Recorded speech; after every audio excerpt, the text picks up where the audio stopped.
This could all go horribly wrong at any minute. And the rubber chicken says, I think I was at Camp Lejeune, but I'm not sure who to call about it because what do I know? I'm just a rubber chicken. Well, seriously, you were never in the military. What? Are you kidding me? A chicken squad? You're out of your mind, okay? Quit trying to... You have become morally bankrupt during the time well, of course. Oh, sure, it's my fault. Okay, look, we don't have time to talk about this. We will discuss it at another juncture, okay? There's a word you can put in your beak, and that we will be talking about it because we got to get on with Rantcast 102, entitled, Really? Hershel? Really? God, you've got to be kidding me. So Hershel Walker, who is running for the Senate in Georgia, is you probably heard this week, apparently got an abortion for one of the women that he sees, and she came out and said he got the abortion, and this has sent that whole thing into a tiz. The entire race, they don't know what to do. And day after day now we have to listen to what it means. And stop with what the fuck it means, all right? Stop it. What does it mean? It means things are fucked up. It means that the Republicans nominated someone who... But they already knew. This is like, okay, so we got this. They already knew he had, 4 children by 4 different mothers, and which is fine. I don't care. But by God, he ended up, the party that tells you you're not supposed to get this, have abortions, they go to the Supreme Court, they get it all changed, and then the guy got one, okay? Which means, for all intents and purposes, as far as I'm concerned, that means he's pro-abortion, doesn't it? Or he was for that time period. That's a little something that they're not dealing with. And that isn't even as important as the fact that they've nominated somebody who's going to contribute nothing. You got 100 people in the Senate, okay, 100. And you got to find, at least nominate someone who's got something, all right? We don't need somebody in terms of, boy, I'm a brilliant, I'm brilliant in terms of when it comes to football. I'm a tremendous, no. Okay? He's got nothing to contribute. There's nothing he said along the campaign trail that I have heard that one would say, wow, that's really something. All we know is he's going to vote with the Republicans, and the Republicans don't care, the fact that he has nothing else to contribute except to vote. That is no way to run a fucking Congress or a Senate, specifically. You don't fucking elect people who have nothing to contribute other than a vote. Okay, I can't think it's that simple. All right, and I'm just that was and then we're gonna have to go through. Well, is it true or is it not true? We are on the road, as you can see, though. Let's get back to reality. All right, not conjecture. We are on the road here. We passed. We're rolling through California on our way to San Francisco, and we'll be doing a show tonight, and we passed through Paso Robles, which I will tell you is a little travel tip. And I don't know specifically the name of the shopping place you should shop there in terms of the grocery store, which outlet it is. But there's a stop along the way where you could, they sell wine at a phenomenal price in Paso Robles, an area that grows phenomenal grapes. Albertsons. It's Albertsons. If you're passing through, we passed through. I'm just going to tell you. One of the places you're going to want to stop if you're passing through Paso Robles, which we did, and we did not get a chance to stop there today because we have to be at the theater by time. Oh, God. So because I wanted to stop there, there is a remarkable Albertsons there, which sells phenomenal wine at great prices because the grapes in Paso Robles are tremendous. They have a number of wineries, and they put their bottles in there. And at least it was that way when we went through the last time. I'm sure it's the same now. And so you may want to stop in there because at that price, it's tasty. Last night, in at the show in beautiful San Luis Obispo. We discovered that they sell. There's places you can go. They sell you a bottle of wine. You can get another bottle of wine. Same. Buy one bottle at the normal price. You get the second bottle for a nickel. Well, why would you live anywhere else? Huh? That's something to think about. I certainly am now. You get that other bottle for a nickel. That you can't beat that. But that's no way to make choices. That's kind of Hershel Walker-esque, so to speak. And so we'll move on into the. It's been a week because I got to stay at the Mission Inn, and that is in Riverside, where we first performed this weekend. If you're just going to want to go there, okay? Look, I didn't realize this is becoming a travel log, but that's what we're doing. You can see outside the magnificent countryside. And let me just point out before I get to Riverside, before I forget, we have been traveling for about 3 hours, and it's brown. The whole fucking state that we're driving, the part of the state that we're driving, it is fucking brown. Not anything else but brown. There's some green in these trees, that you can see, but basically the rest of it, browner than brown. Like, hey, a brush fire could occur at any fucking second. I don't know what you do about this. I don't know how people live like this, but it is really, And then meanwhile, back east, where normally I would be at this time of year, and it's kind of a lucky break because it's rainy, windy, shitty, but the leaves are changing color, and it's kind of a nice time to see those leaves change color. Here, you will see no leaves. You will see green and brown. Okay, that is what you get to see, and then some ramshackle things that they've got set up that I don't quite understand. And but Riverside, they have the Mission Inn is there, and it is, for my money, I'm just going to tell you, one of the most beautiful, at least by far the top 5 hotels in terms of beauty and historical significance I've ever been in. It is spectacular. You can walk around the hotel, just within the hotel for hours. There is an incredible amount of art in there. There's an incredible amount of history in there, and there are 2 parrots. And I went out yesterday, and the big news for my week is the thing that kind of turned everything around. It was much more of a distraction of baseball playoffs. Okay, how many you have a whole fucking season, then you let 90 teams, except for mine, get into the playoffs, huh? And it's great in terms of a distraction and all of that, but that's a lot of fucking playoffs, okay? You don't play the whole fucking season that you're playing. If you want more playoffs, then just, yank a few of those games out, all right? Stop watching this year because they won't show my team on TV. But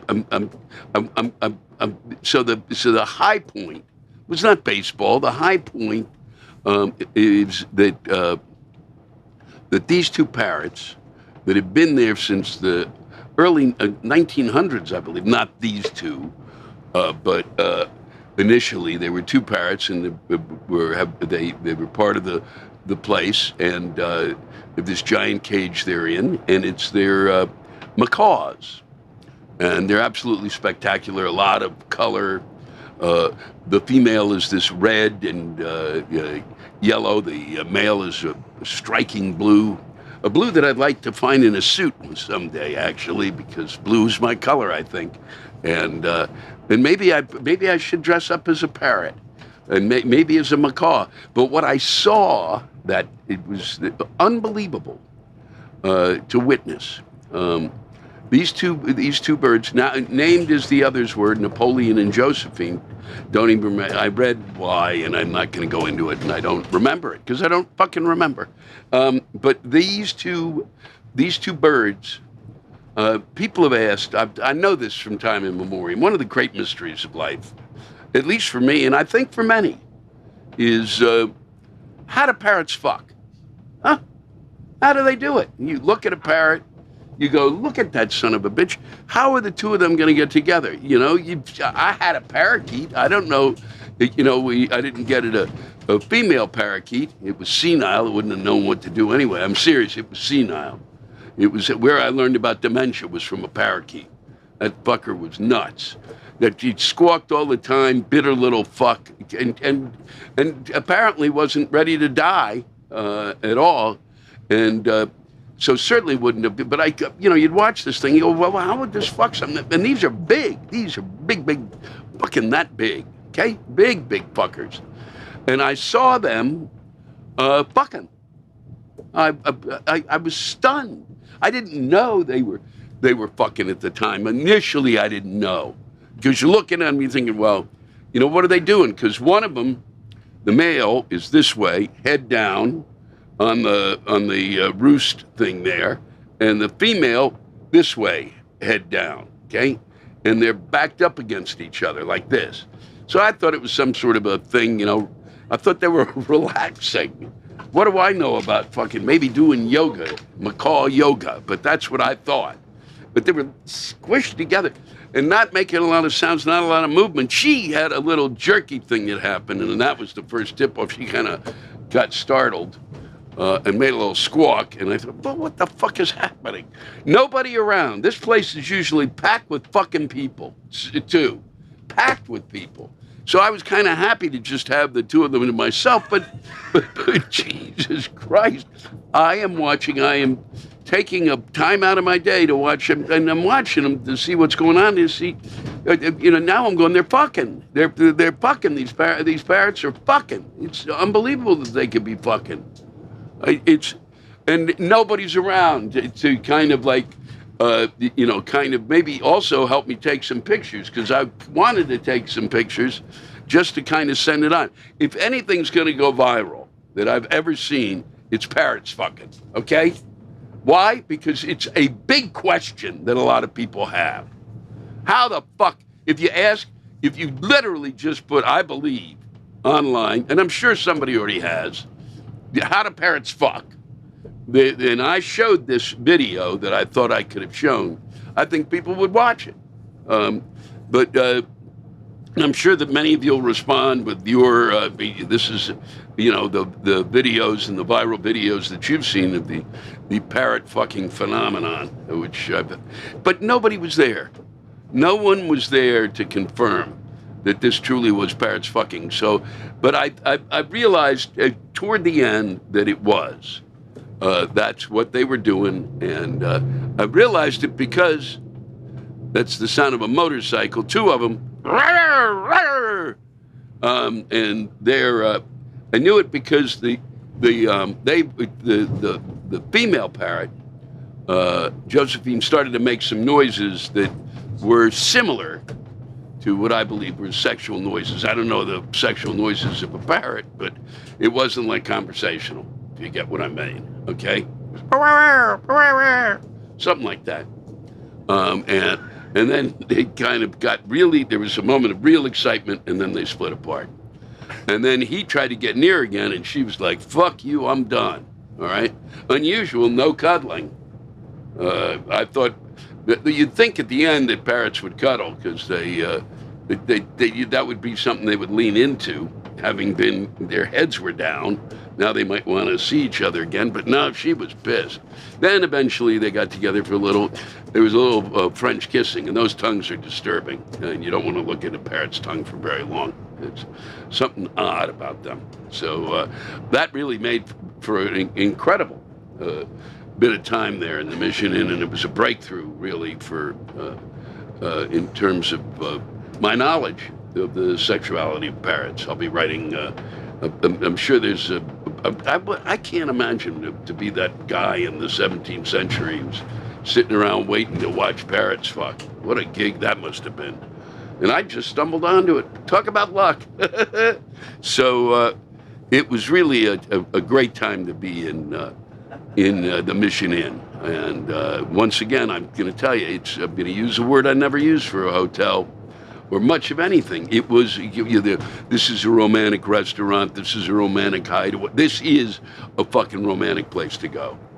It truly is. It's really got a quality to it.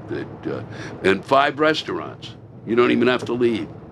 And when you do leave, there are little things around there to wander into. And one giant kind of not a flea market, but, it's got everything from books to paintings to, I guess a flea market would be the name for it. It's gigantic, still there.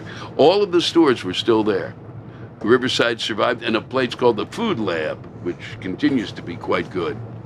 And so it was a terrific time there, and I'm glad I could share a bit of it with you today. And now it's off to San Francisco, where we will be performing tonight, and then have a break, and we will be on to next week. It's back to the desert. We go back to Palm Desert, and so I spent the first part of the week in Palm Desert playing golf and with some friends down there, and it was fucking 5,000 degrees, and it seemed like a fun thing to do at the time. I could have either stayed in Phoenix and played there, but it was 5,000 degrees there, and it was an opportunity for me to see some friends that I had not seen in a long time. It was great. But the sun was literally a foot from our fucking heads.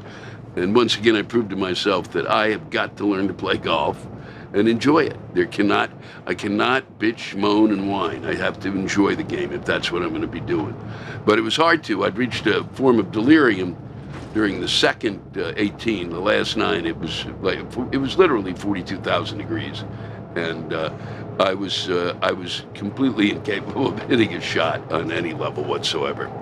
And so now we will head back to the Palm Desert. So maybe I can get another round in just to see how much my eyes can bulge out during a shot. And then we go from there to San Diego, which I'll be interested to see if they've shaped up, because San Diego is, the last time I was there, they've got, it's one thing is tourism, and for some reason they've let the downtown had started to go before the pandemic, so I can't imagine what it's like now.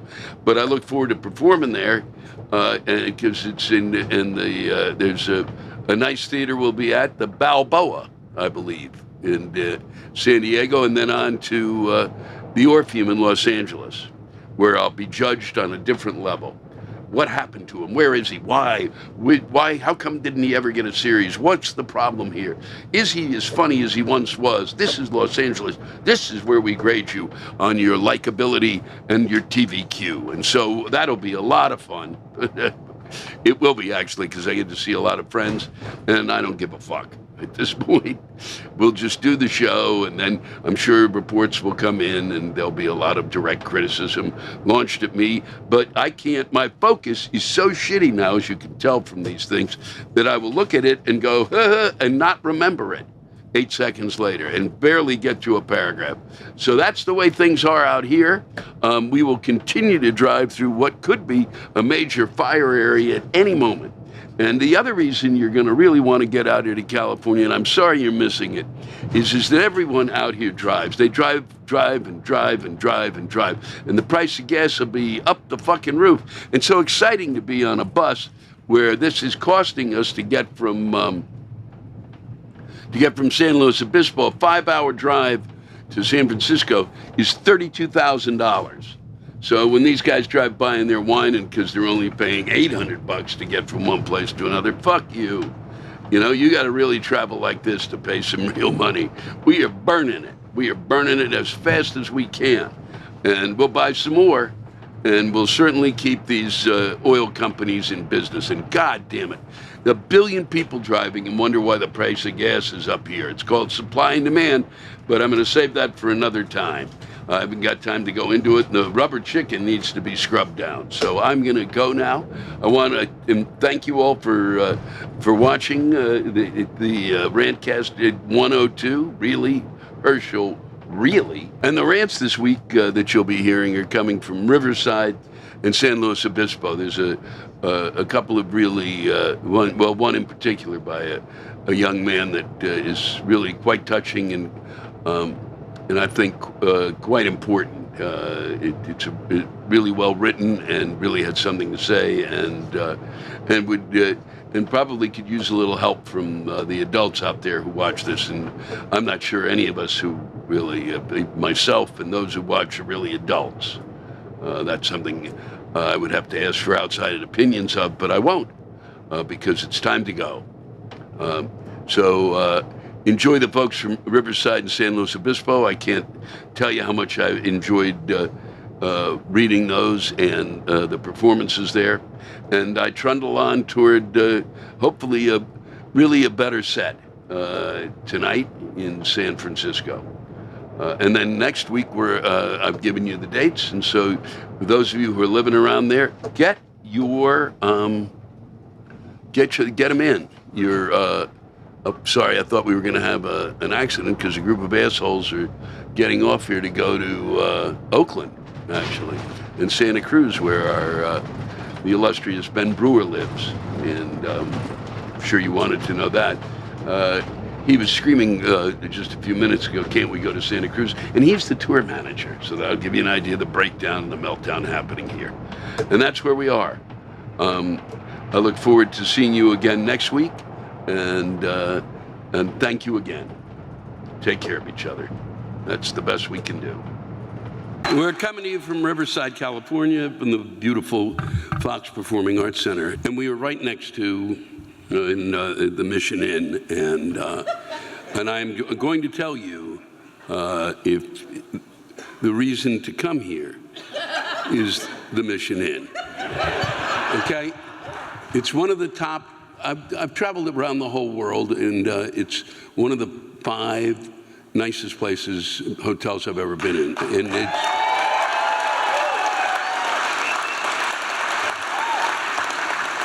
I'm going to say something I have never said, and I hate saying it, but it's true.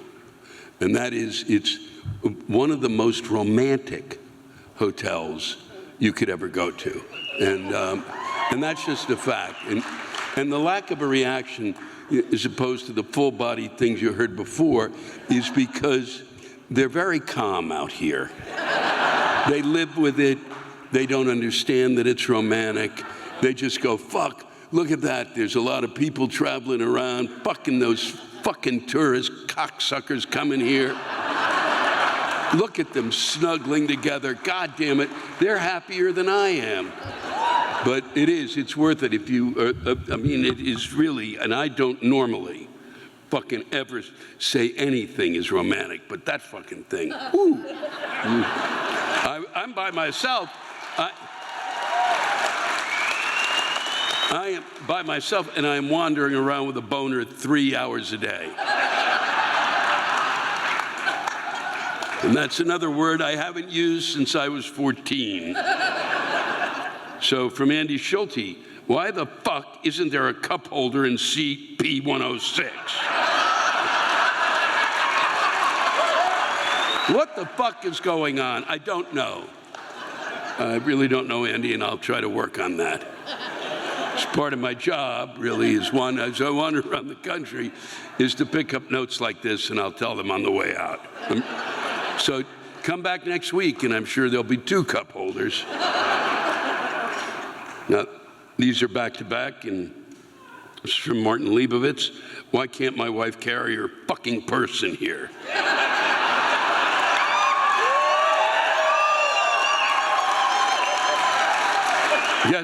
Yes, we're terrorists until proven innocent. How else can I smuggle in booze? You want me to explain it? You get those airline bottles, fucknut. How tough is that? And then Eric Barthelme, possibly. There's the writer. It's pretty fucking stupid that a woman can't bring her very small purse into your show at the Fox Theater and is forced to walk all the way back to their vehicle. Why exactly are we worried about this? Because she could be carrying a cobra. You're not up here working. Anything could be in that tiny purse. You know, something, a perfume that I could get a rash. Son of a bitch, the list is endless. I don't have time, but maybe in this week's Rantcast I can discuss all of the things. No, it's a little, it borders on it, but then then of course somebody eventually in 10 years will show up. They'll say, oh, fuck, it's okay. She can bring a little person. She'll have a bazooka. Blew the theater up. Everything went. The roof was gone. Son of a bitch. This is from Dot Leibovitz, who I guess is married to Martin. And is, I guess, or sister, who knows? It's just fascinating. Now, I'm not sure I understand this, Dot, but I'm going to read it because you told me you didn't think I was going to read it, so fuck you. What the fuck is with all these non-medical people saying ivermectin is a horse medication? Do a search on the fucking internet. It's been used for zoonotic diseases for decades. It's on the WHO's most essential meds. It's for parasites. It's for parasites. That's what I looked up. I don't know what you've got on that, but it's for parasites. It's for parasites in animals. It's for parasites. And I'm non-medical. And are you medical, Dot? That was a man. So zoological equals COVID-19. Okay, there's where you lost me. Okay? I don't follow that. And that's why I've said some of the stuff I was getting here tonight. I know this won't be read because you follow the messaging. Wow. That's why you can't bring in small persons.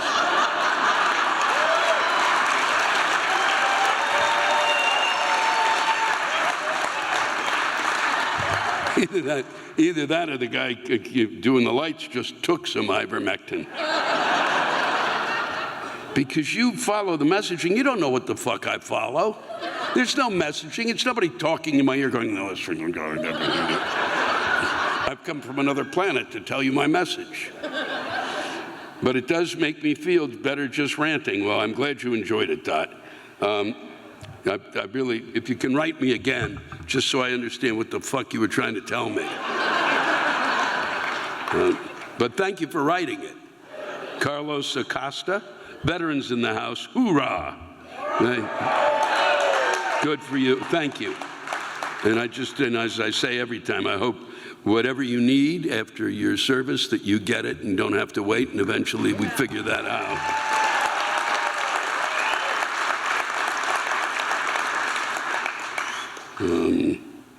This is from anonymous girl. Boomers complaining about millennials, complaining about how fucked they are because of what boomers did. I'm going to read this because it came in today, and it's from a younger kid, and I just think it's really well written about what they have to deal with. And if I can get this, no, of course you don't work. Oh yeah. This is Mary Had a Little Lamb. It's anonymous. I'm a 17-year-old high school student. All the time, my adult seniors talk about how shitty my generation is, how we don't know anything and need to learn and get over our now known ADHD, autism, and other learning disabilities or sensory issues. The argument I'm always told is that if I could sit in class not twitching or saying a word without getting in trouble, so could you and your generation who wants to put labels on everything and make it an excuse. This coming from the same man or woman, trying to stay anonymous here, who told me that my sister going to the suicide ward a few weeks after my dad died, and she has Asperger's, well, that'll teach her a lesson. Yep, I'm reading this to you because the one thing I know I can count on when I come to California is empathy. And that's true. I mean, I just do. And please, the rest of you, I know are empathetic. You don't need to applaud. I could sense it. The reason your classmates could sit for long hours in the room learning is because the ones like me and my siblings were called retarded and sent to a room on our own, unable to learn properly. Or they were scared so shitless by the administration or parents that they stayed still, not learning, but fearing if they moved, something bad would happen to them. I'm sorry I can't experience how awful it was for you in school, but it's kind of the point of progression to move on from mistakes and learn from them. All anyone wants to do is bitch about what happened when they were younger and how bad it was for them and how we have it easier now than the same people complain about how we don't get to experience the same hardship as them. Why would you complain about that? And don't get me wrong, my generation does have an addiction to phones and technology. But how could we not? You shove an iPad in our face to shut us up when we were little and taught us that that's what to rely on for socializing, then complain at us when we're older for being addicted. I don't understand, Louis. I want to go into the medical field and be able to take care of myself, but my one good adult to learn from died in 2020, and now I'm stuck with two people who I love, but I just try to control me now when they didn't want to give me the time of day when I was younger. And I'm not going out partying or crazy stuff. I'm just going from school to home, where I work to keep straight A's and do the chores I am able. I'm also up for a job interview soon. I even have a chronic belly pain disease, and I'm currently getting tested for POTS, which is a fatigue disorder, but I keep that under wraps because then I would be labeling myself and making an excuse. See where I'm going with this? I want to respect people and earn their trust, but I've come to a conclusion that you help me think of. You know all this shit talk about healing processes and spiritual BS? Well, I've got a perfect one for me. Maybe the next step in my healing journey is telling more people to fuck right off.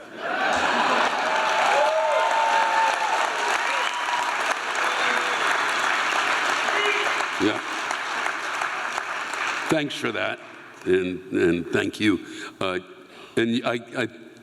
You look around, you'll find an adult. I can guarantee that.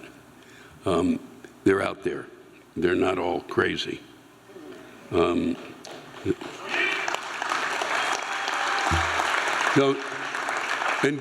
take the applause in this room as a signal that there aren't a lot. They really try to applaud, but a lot of them are trapped within their own security about applause. This is California, and many of them are seeing their psychiatrist tomorrow or their yoga instructor, and they'll be working on applauding. A lot of them are doing it backwards. That's all I'll tell you. No, stop. No one can hear you, so shut the fuck up, and you too. And this is, I will end with this because it kind of is a nice wrap up to all of this. This is from Nick Ruiz.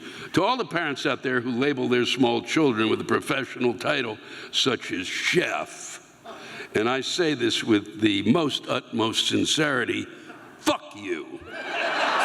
As a society, we've become so numb to rewarding actual success because every fucking moron out there deserves a participation trophy for mediocrity. And it makes the people who actually earned the goddamn title comparable to little 5-year-old Johnny fucking no-name because he learned to successfully light the stovetop without blowing up the fucking house.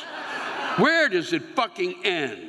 Is the same little Johnny no-name twat a fucking scientist after he makes a papier-mâché volcano for his first science fair? Holy fucking shit. Where was this little fucker when his peers were trying to make the goddamn vaccine? Oh, wait, I know. Discovering that Play-Doh tastes bad while he was attempting to become the next Michelangelo.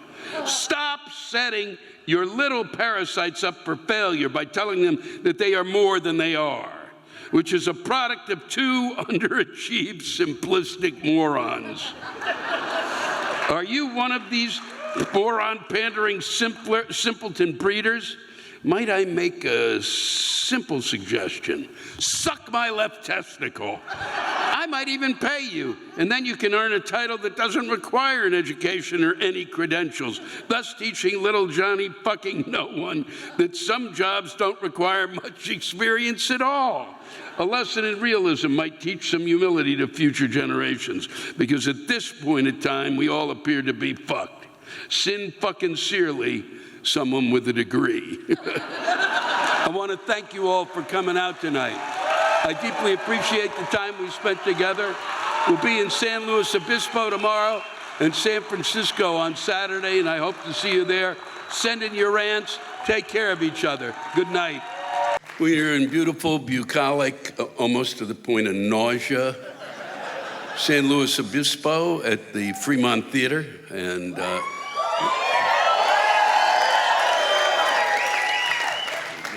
it's a pleasure to be here. I haven't been here in quite some time. Did you guys, and one of the things I remembered, you outlawed smoking outdoors? Yeah, like in 1947. Because I remember coming, and I forget what year it was, and I was still smoking, and people said, well, you know, you can't smoke there. And I went, are you fucking shitting me? Well, they won't let you smoke outside. It's outside! In a fucking town that has cars running through it, and I can't have fuck you. But they did, they outlawed smoking, and then I didn't come back for a couple of years. We're gonna get right to this. This is from Jan Humphrey, who's here tonight. Most of what you'll be hearing tonight comes from the folks who live here. Why did I pay extra for a cold plastic chair? At the Fremont Theater in SLO, and the warm velvet ones are one row behind us. My butt is cold. I hope you found a friend's hand to sit on.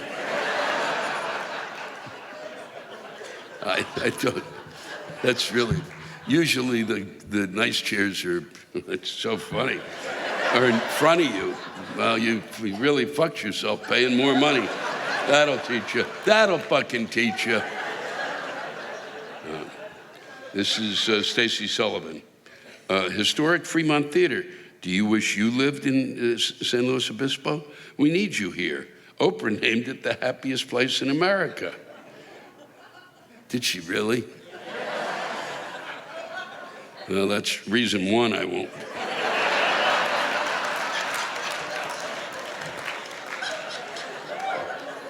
Please change that for me. Moving here from Seattle, it's too nice. Yeah, Seattle, which I was, to give you an idea of what she's talking about, I was in Seattle they were doing a play of mine there, and I was there 3 months. And during that time, there was one day where literally one day where it didn't rain. One fucking day. You would literally get up, look outside, it was sunny. 10 minutes later, I had everything on, look out, it's sunny. Literally take the elevator down, pouring rain. When the sun would come out, these poor fuckers in Seattle, I am not exaggerating. They would wander out from work and just lay down wherever they could, and literally, and face the sun. It was psychotic. It was like, you thought, holy fuck, I'm surprised they don't just have a sun worship kind of a church that they go to. It's weird. It was like watching, you might see animals do this, but human beings you didn't expect. This is Gary Farrell watching motherfuckers hold a tablet to get through their skit. Yeah, I want my old Louis Black back. I am old. Gary, I did the whole act. Did I have a fucking thing in my hand? No, I didn't, Gary. I didn't.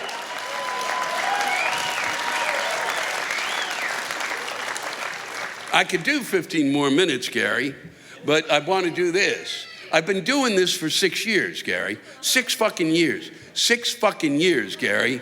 6 years. And you are one of the first people who went, why are you fucking doing this? The reason I'm doing it is because it goes throughout the world, Gary, and I don't want to waste my material. No, it really goes to the fact that this is my TV show, Gary. This is the best I can fucking do. You're stuck with it. They're gonna have they're gonna do, Trevor Noah just left the Daily Show. I've been there fucking 25 years, Gary. 25 fucking years, Gary. You listening, fucking Gary? 25 years. They didn't even give me an audition at any time for that fucking chair. I won't get an audition this time. This is my TV show, Gary, and welcome to it.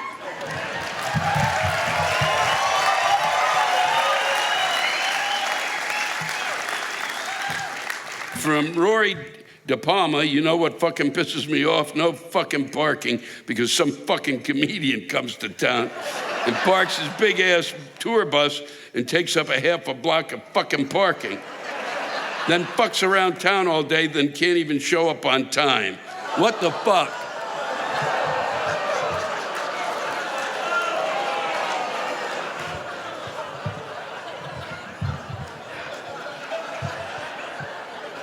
Rory, did you have somewhere to be? If I'd known, I seriously would have. I don't decide when I go on stage, okay? I'm fucking tired of that. I don't sit around going, I'm not going on. God damn it, I need some heroin. I don't do that. All right? I fucking ask a lot of the times, can I fucking go out now? Can we start? We don't start because people don't arrive a lot of the times at the theater on time. A lot of the times I park my big fucking bus and people can't park near there, okay? So that's the deal, all right? And where did you want me to park the fucking bus? We gotta get shit in here. This is from Lily. I'm not gonna say your last name because you'll see why, Lily. Unless at the end you want me to tell them your last name, but I'm trying to protect you. People wonder why there's a teacher shortage. We're overworked, underpaid, and have to deal with parents. Fucking parents. Why haven't you been able to teach my Johnny math? Because Johnny eats paste. You're intentionally not calling on my student. No, I have a class of 40 second graders. Tell Johnny to fucking grow a set and not cry every time he is at the hall monitor. Stop giving teachers coffee mugs. Just send booze. You know how your kids are? Send lots of booze.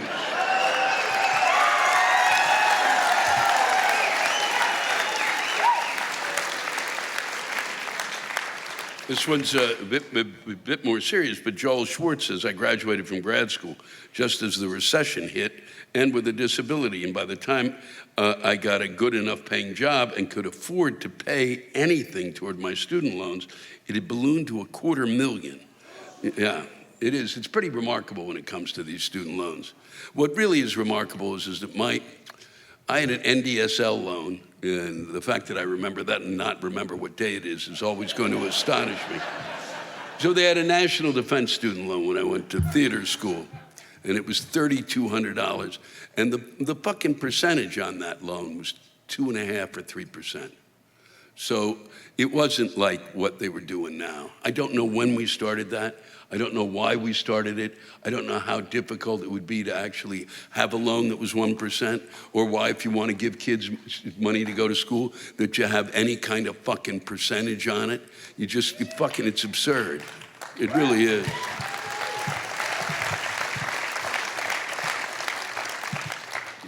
I graduate, okay. Meanwhile, the government is bailing out left and right the fucknuts who created the recession in the first place. And people are up in arms about a measly $10K. I was able to hire 3 disabled people and grow my business during the loan freeze. When the loans can't come back, everything will be unstable. Fuck the GOP. Fuck Biden, who I believe is the ghost of Christmas past. Fuck Biden and his empty promises, and fuck all of you who don't realize how much money can be going to each other's small businesses that are being swallowed by giant loan companies that contribute horse piss to this country.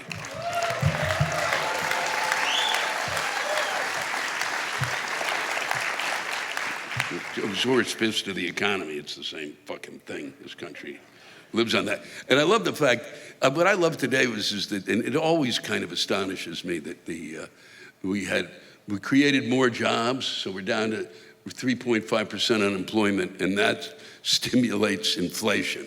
It makes me wonder if there's something fucking wrong with our system. It can't be that way. Seriously. I've watched this all my life. They used to say it was, well, we get below 4%, 5% unemployment, that's, the economy gets rocky. Then something is fucking wrong. There is something so disturbing wrong that we can't be a full employment economy, that it will fuck up our economy to be people to work. Somebody explain. And then the people bitch about the 3.5 or well, those sons of bitches are sucking the life out of us. Son of a bitch. Get a grip.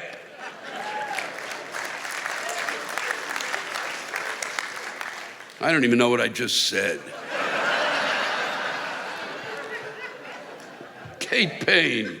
Dear Louis, I feel like we live in an age that we now have the technology to land rockets perfectly after launching them. We should have the technology to develop a toilet seat that stays centered on the bowl at all times.